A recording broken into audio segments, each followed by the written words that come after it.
हल्द्वानी में इन दिनों नगर निगम के सफाई कर्मचारियों की हड़ताल चल रही है।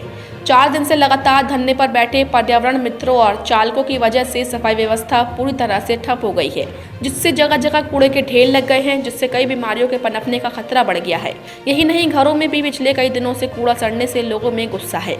इधर निगम प्रशासन ने वित्तीय स्थिति अनुकूल होने पर विविध मांगों को पूरा करने का आश्वासन देते हुए स्थायी अस्थायी संविदा स्वच्छता समिति आउटसोर्स कर्मचारियों से जनहित में काम पर लौटने की अपील की है।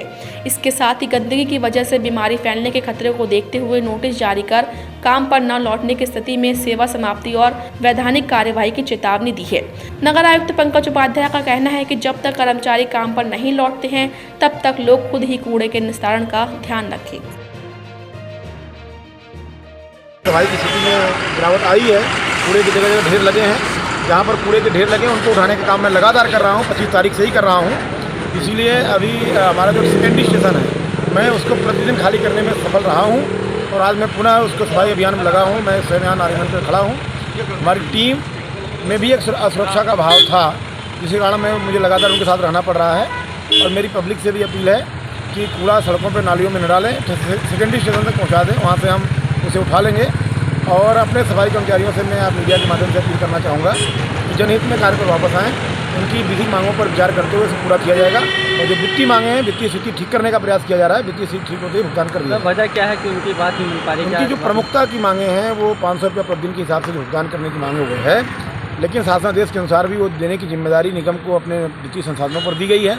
निगम के वित्तीय संसाधन पिछले 6 माह में लगभग 2 से 2.5 करोड़ रुपये बढ़े हैं और उनको अभी 6 करोड़ तक बढ़ाए जाने का प्रयास मैं लगातार कर रहा हूँ। विभिन्न मदों में जहाँ पर आमदनी बढ़ सकती है, जहाँ पर हमारे टैक्स के हमारे राइट्स हैं और अभी तक नहीं लगे हैं, उनको लगाया जाए, उनकी वसूली की जाए। लेकिन जब तक हमारी सेवाएं संतोषजनक नहीं होंगी, तब तक वसूली कार्य प्रभावित होता है। सर, छुट्टी पे भी रोक लगाई है आपने?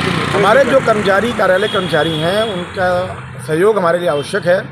उनकी अवकाश पर इसलिए रोक लगाई गई है ताकि उनके सहयोग से हम जो शहर की व्यवस्था है उसको अपने नियंत्रण में रख सकें और जिनको आवश्यकता होगी, स्वास्थ्य संबंधी कारण होंगे, उनको अवकाश भी दिया जाए। कर्मचारियों को भी क्या निर्देश दिए गए हैं कि वापस लौटेंगे? हाँ, मेरी अपील भी है और उनको जो विधि संगत नोटिस है वो भी दिया गया है और मैंने अपील करी है कि आज 28 तारीख को कार्य पर वापस आ जाए।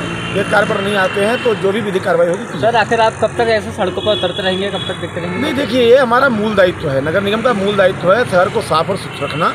हड़ताल के कारण स्थितियाँ खराब हुई हैं, इसलिए मैं प्रतिदिन सड़कों पर उतर करके अपने कर्मचारियों के साथ, जो प्राइवेट लोग हमारे साथ जुड़े हुए हैं, काम कर रहे हैं, उनके साथ मिलकर के इस स्थिति को नियंत्रण में करने का प्रयास कर रहे हैं।